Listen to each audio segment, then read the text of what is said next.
Evo me opet.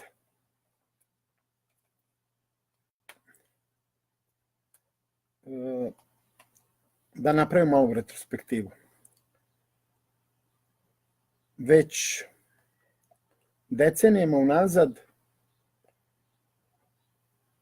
imamo istu matricu za političke elite. A to je da se pod firmom partijskih knjižica i navodnog političkog delovanja u stvari decenijama stvara sistem gole pljačke, korupcije, organizovanog kriminala, a sve to u vidu jednog umreženog organizma koji je sačinjen od kvazi politike, organizovanog kriminala, propagandnih pamfleta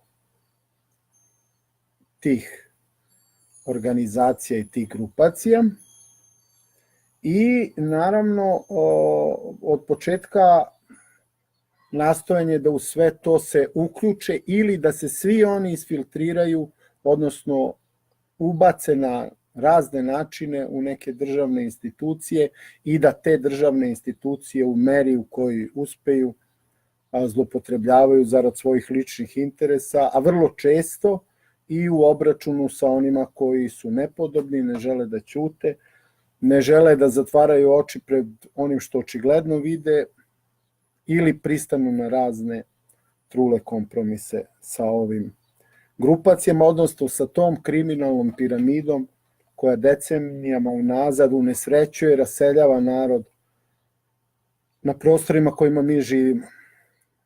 Ja sam neko ko je rođen 70. godine i nisam promenio skoro adresu, a da nisam bio u drugoj državi. Bio sam non stop na jednoj adresi, a od Jugoslavije, zajednice Srbije i Crne Gore, Savezne Republike Jugoslavije, pa danas do Srbije, koja ne zna gde je teritorije, šta su je nadležnosti, a u stvari sve se to radi vrlo smišljeno. Došli smo u situaciju u koju dolazimo i ja imam tu prednost da o tome ne pričam danas, pričam decenijama unazad. Svi koji me znaju, znaju da sam ogromnu energiju uložio da ukazujem na stvari koje su vrlo opasne po opšte interese, opasne po svakog pojedinca zajednice u kojoj živimo i da sam ne mali broj puta bio u prilici da pokažem na svom primeru i da trpim vrlo ozbiljne posledice zbog svega toga, ali nisam odustaje. Mislim da sam suviše mator, da danas bilo ko ima tu iluziju da sam spreman da odustanem od slobode, od prava na slobodno izražavanje, od obaveze da kao novinar javnost informišemo o aktuelnim stvarima na bazi činjenica, a da je posebno ta obaveza vidljiva kada se radi o nekim stvarima koje ugrožavaju interese svih koji živimo na ovoj teritoriji. Očigledno je da sve to o čemu pričam sad decenijama doseže jedan vrhunac i da ne bude zabune. Ovo što se danas dešava i ovo što svako od nas ko želi da vidi, plastično vidi, nije nešto što je preko noći nastalo. Razne garniture su se na ovaj ili onaj način ne menjala, zamenjivale, ali je princip delovanja organizovane kriminalne piramide se sve više i više usavršava. Znači ovo što mi danas živimo jesu na neki način posledice usavršenog sistema gole pljačke i ogoljenog nasilja usmerenog na štetu po sve građane. Danas imamo situaciju da svi znamo ko u kojoj sredini šta radi, pod znacima navoda radi, kakvim se kriminalom bavi, iz čega proističu lični interesi, šta su činjenja koja idu na štetu opštih interesa, a ja da iskoristim svoju privilegiju da živim u jednoj maloj sredini u kojoj ako čovek želi da zna, može da sazna dosta i da bude dobro informisan i da zna sve ono što je bitno za redovno funkcionisanje i bivstvovanje u jednoj ovakvoj maloj sredini. I kada to kažem, želim da ukažem da ovde decenijama se sistematski uništava sredina. Decenijama se radi negativna selekcija. Sve je to dovedeno do apsolutnog apsurda zadnjih godina i gde to dobija sada za rezultat, neću reći ni iseljavanje, neću reći napuštanje, reći ću proterivanje komšija, sugrađana. Za nekih 20 godina ili koju godinu više ili manje, Bela Crkva je sa nekih skoro 25.000 stanovnika svela se realno na 10.000. To je ogroman procenat ljudi koji su odavde otišli. A pri tome mi nismo imali ovde ni rat, ni genocid, nije bila erupcija vulkana, nismo imali nikakve prirodne nepogode tipa tsunami ili nešto slično, jer takava vrsta egzodusa može samo da bude pravdana tako nečim. A ja mislim da smo mi u stvari imali sve to što sam napomenuo, ali na jedan drugi način, a da rezultate toga gledamo eto tako jednom ili dva puta nedeljno sa jednim ili dva autobusa koje odvode ljude na razne strane sveta iz ovog provincijskog mesta, a sve sa željom da eto, čini mi se sve manje imaju neku egzistenciju, a sve više spase živu glavu. Ovo što pričam, znam da može da potvrdi na stotine onih ljudi koje znam, koji još uvek ovde žive i onih koji, nažalost, su negde sad van ove sredine. To je sve posledica toga što imate golu pljačku od privatizacije u jednom ovako malom mestu i da niko, ali ni slovima, ni brojkama, niko ne odgovara. Niko ne snosi konsekvence zbog svega toga. A na hiljade ljudi snosi konsekvence patnji što se to na taj način odradilo. Vi možete plastično da vidite da ljudi kopne, propadaju iz razloga što su ostali bez radnih mesta, bez ikakve perspektive. A da istovremeno pojave koje od toga imaju korist iz dana u dan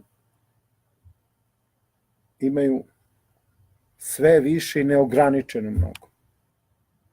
A opet sve to proizilazi iz ogromne patnje, ogromnog broja ljudi koje to vrlo unesreće. Imate situacije da niko od onih koji se navodno predstavljaju kao nadležni ništa ili gotovo ništa ne preduzima protiv onih koji pljačkaju, otimaju na jedan drzak, bezočan način, uništavaju sve s čega se dotaknu. Navešću samo neki primjeri i opet se samo zadržavam ovde na teritoriji opštine Bela Crkva. Ovde ljudi znaju kad kaže čovek trgobanat, da je na stotine ljudi ostalo na ulici, da je samo jedno lice imalo ogromnu korist i da to lice nije imalo nikakve sankcije zbog tih stvari koje je činilo i načina koji je činilo. Svi u Beloj Crkvi znaju gde su završili oni koji su stvarali, radili i napravili gradski mlin ili gradsku pekaru ili betonjerku ili Standard Beton ili Nera Trans ili Žarko Zlatar, štampariju, Belocrkvanku, Pobedu i da ne nabrajam više. A istovremeno znaju ko su pojedinci koji su iz toga izvukli materijalnu korist, ne osvrćući se na to koliku štetu nanose svima ovde u Beloj Crkvi.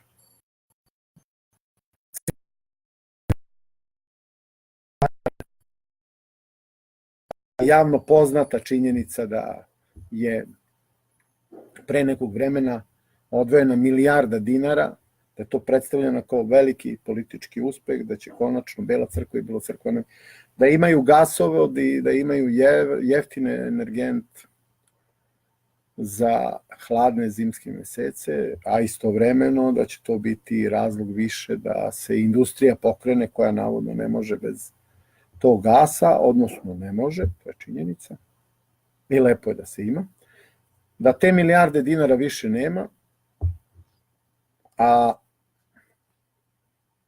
da u Beloj Crkvi nema ni gasovoda, nema ni gasa.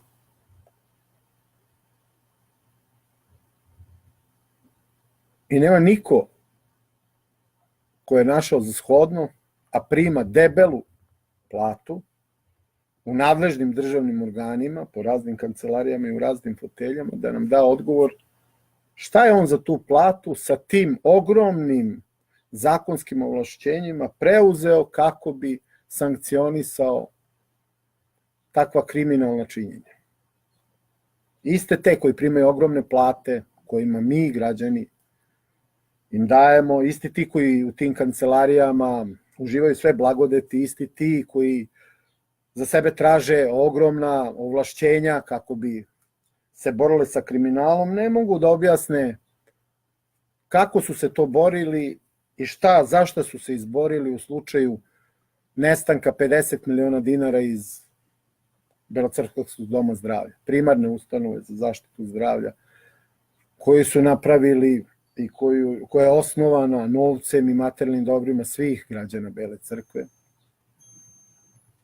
Gde je 50 miliona dinara? I više od 50 miliona dinara. Mislim da jedan od uzroka problema koji pokušavaju neki ljudi da mi prave i zašto toliko smeta mjesto upravo ovo o čemu sve pričam i ovo o čemu ću i dok god budem mogao da pričam, da govorim, da javno iznosim, da pišem. Mislim da je svakom bitno i da je mnogo važno, ne samo zbog te milijarde ili tih 50 miliona ili tog doma zdravlja, gasovoda i sličnih stvari koje ću napomenuti, nego je mnogo važno što nečinjenjem ti koji primaju ogromne plate, imaju ogromna ovlašćenja, koriste sve blagodeti tog položaja, čine jer šalju poruku budućim počiniocima krivičnih dela da neće biti sankcionisanja i da se isplati biti lopov, prevarant, bitanga, ološ. I to mislim da je najveća šteta. Mislim da u neka vremena, kada smo težili ka tome da budemo uređeno društvo i kada smo možda imali naznake, ja imam dovoljno godina da pamtim i nešto bolje stvari i prošao sam i video negde gde neke stvari funkcionišu, najveći problem nije proistekao iz ogromne pljačke, nego što nesankcionisanje krađe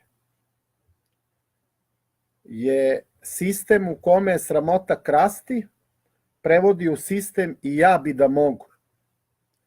Oni koji dolaze, generacije posle nas, čini mi se da će tek trpeti posledice nečinjenja ovih ljudi koji imaju ogromne plate, ogromna ovlašćenja i imaju najveću odgovornost zašto nema sankcionisanja, zašto se neke očigledne stvari ne vide i zašto se ne preduzima kako bi se neke stvari sprečile, predupletile i adekvatno kaznile. Spomenuo sam milijardu gasovod, spomenuo sam Belocrkvski dom zdravlja. Da spomenem da već 10 godina probijen rok za završetak Belocrkvske specijalne bolnice, da su enormno premašena sredstva koja su bila predviđena za izgradnju toga, a da i dan danas niko pravosnažno nije osuđen zbog svega toga. To je još jedan primer i još jedno pitanje i još jedna sugestija i još jedna osuda onih koji su debelo plaćeni, imaju ogromna ovlašćenja kako bi se borili sa takvim pojavama i kako bi to adekvatno sankcionisali u ime svih nas koji im dajemo platu i koji želimo da uživimo i radimo u uređenom sistemu, da živimo u uređenom društvu. I mislim da je vreme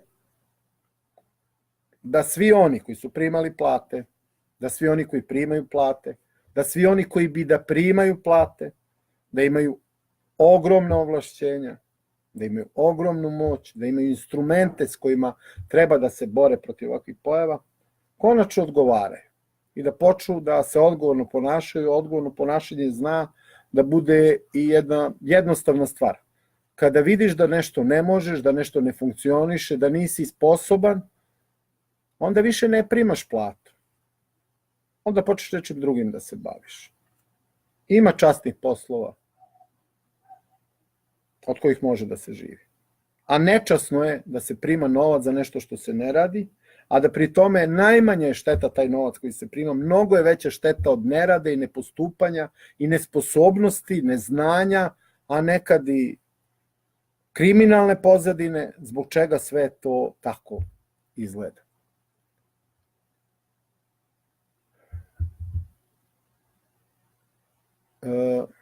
Ja se izvinjam, ja ne čitam vaše komentare, jer ne vidim baš najbolje, što vidite po ovim naočarima, ali ću svakom gde god bude mogao da odgovorim na bilo što.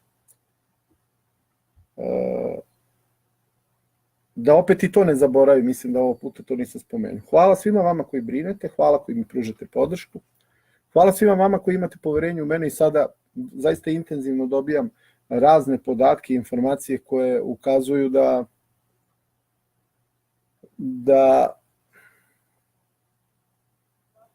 je mnogo gore nego što čak i dobro informisani pretpostavljaju.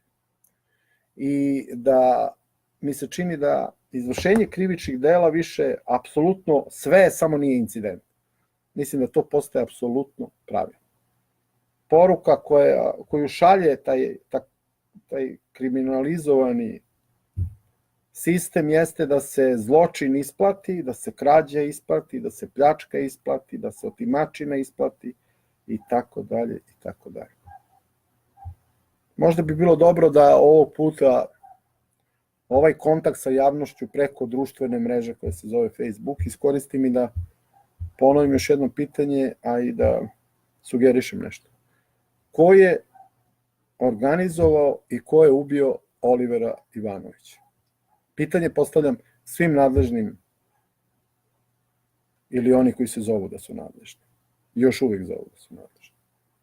Ko je organizovao i ko je ubio građanina Olivera Ivanovića? Prošlo je više od 6 meseci. Mislim da prvo to dugujemo pokojnom Oliveru Ivanoviću, odgovore na ta pitanja, njegovoj porodici, a i celokupnoj javnosti, jer i preko slučaja Olivera Ivanovića se šalje poruka da se i takva vrsta zločina isplati.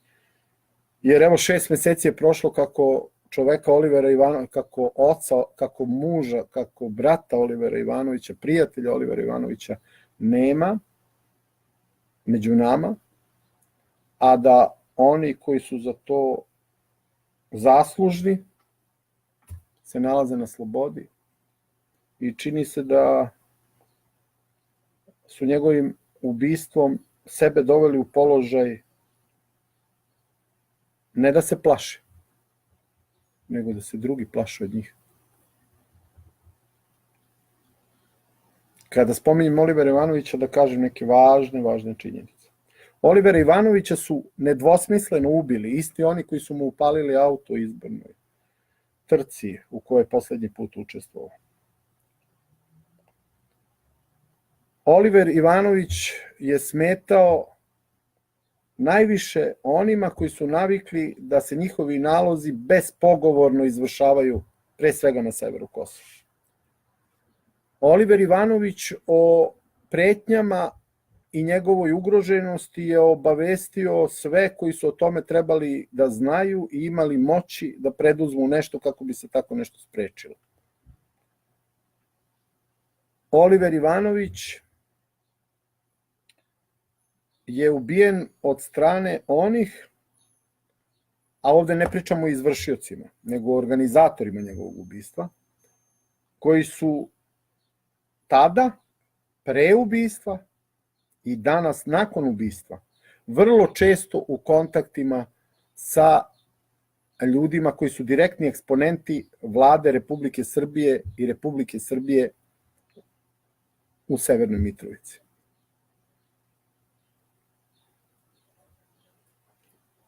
Oliver Ivanović,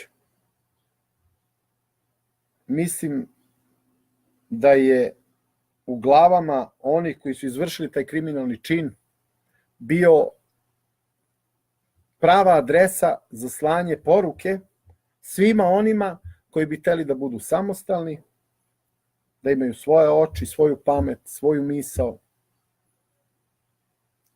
I zbog toga sloboda za ubice i organizatore likvidacije Olivera Ivanovića znači ne sloboda za sve građane koji žive na ovoj teritoriji. Mnogo je važno i dobro je da u javnosti nije nestao slučaj Olivera Ivanovića.